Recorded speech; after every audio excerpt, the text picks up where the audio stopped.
Don't forget you can also send us your questions and comments for Listeners Takeover, like this one from someone who calls himself PPD, who says, "Hello, Grumpy, Dopey and Doc." Oh, Jesus. Who's who? Quite obvious who's who. Grumpy, Jimmy. Your Doc. Oh, he's called you Dopey. Mm-hmm. He says, "I'm planning to buy my first carbon bike." I feel like we should not do this guy's question for mugging me and Francis off. Go on, do it. I'm only joking. We don't actually care. He says, "I'm planning to buy my first carbon bike and I almost settled on a Cannondale Super 6 105, but I found a local brand offering a very similar bike for 15% less.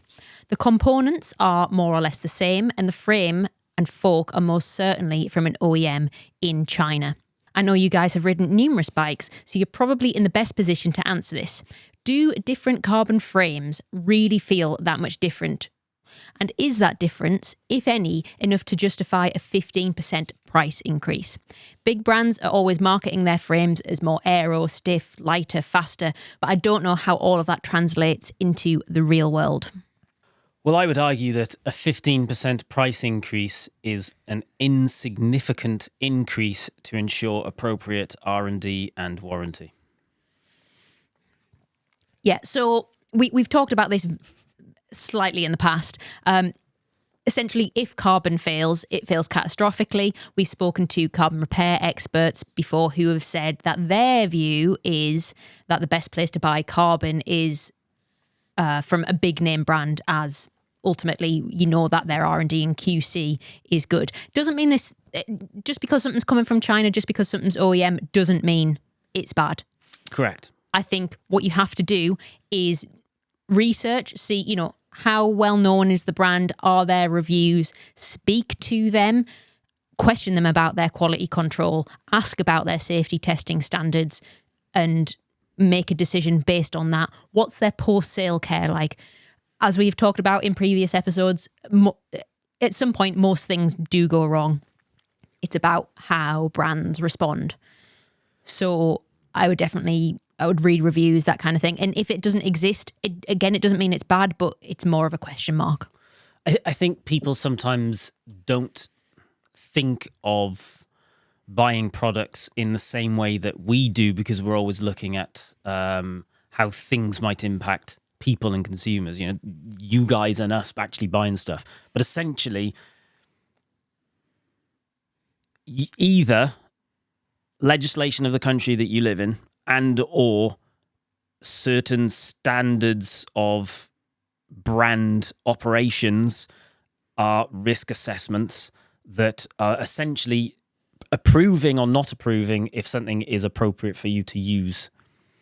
So how I look at it is, if I buy something from a big brand, the likelihood is that appropriate risk assessment has been made so that I'm most likely not going to have something that has problems or is unsafe or there's issues. And if there were any, then they would either address them, maybe, hopefully, or replace them, maybe, hopefully.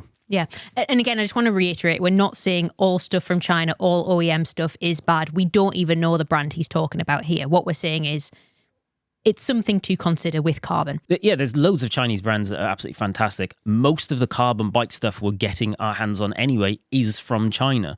And it's all about, has it been made to a certain standard? And what we rely on is that brands are doing that appropriate checks for us because it's a specialist skill that obviously individuals don't have. Yeah, and are they checking multiple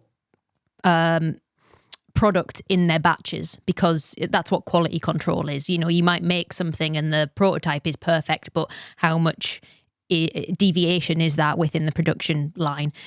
We've had bike shop mechanic Nick on before, and he has said that one of his unpopular opinions is that people pay too much attention to the components and not enough to the frame. He dislikes stuff like that Boardman bike, which is basically like you're getting the frame for free based on the price of the components. He says, in what world would you want to pay that much for your componentry and then have a frame which is so cheap that it could essentially be free? Like, in what world does that marry up? You're better having something that is all right. You could get something that was all round better by lowering the standard of your componentry and raising the standard of your frame, in his opinion. However, there might be some bias there. He does sell bikes, but also, he's selling what he backs as well, I guess. That one's a bit of a weird situation because the frame it's almost worth just buying it, taking the components off, putting them on something else. It's free. That's So crazy it's though. Like bonkers. how wasteful is that? Very wasteful. But all in all, it's not a bad frame. The finishing wasn't great, but riding it feels good. His question here was, do different carbon frames really feel that different during rides? A lot of we've had bikes from Chinese brands and from Western brands made in different locations that all ride very, very different. And a lot of it's the tube profiles and geometry. How can you compare? Again, we need to see the bike. What I can tell you is a Cannondale Super 6 rides really well. So it's a safe option to recommend that. Yep. Despite it being a little bit more. Again, 15% isn't, for a named brand, there's going to be some warranty there. There's going to be aftercare. The other one, we're not sure. There might be, but we don't know. Did we answer his question? Well, his questions were actually, do different carbon frames really feel that much different during rides? The answer is yes. The simple answer is geometry is king. Weight distribution is king, which is influenced by the geometry of the bike. Then comes into like practical choices like, is it going to blow around in the wind? Yeah. I'm reviewing something at the moment, which is, it's like probably quite fast and aero, but geez. Riding it around a corner, you're fighting it the whole time. Do you want that? I personally see no difference between like grade of carbon. There's the premium bikes are a higher grade of carbon. I don't think you would tell the difference between that and a lower grade. Or if you did, it's like Princess and the Pea stuff. I feel like we're rambling on this one.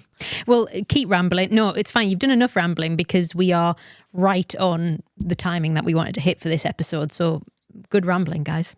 No worries. Let's finish up. There will be no podcast next week, but normal service will resume the week after. Correct. So make sure you're subscribed so you don't miss out on the next episode. Bye. Goodbye. Ciao, Bella. Get the Cannondale.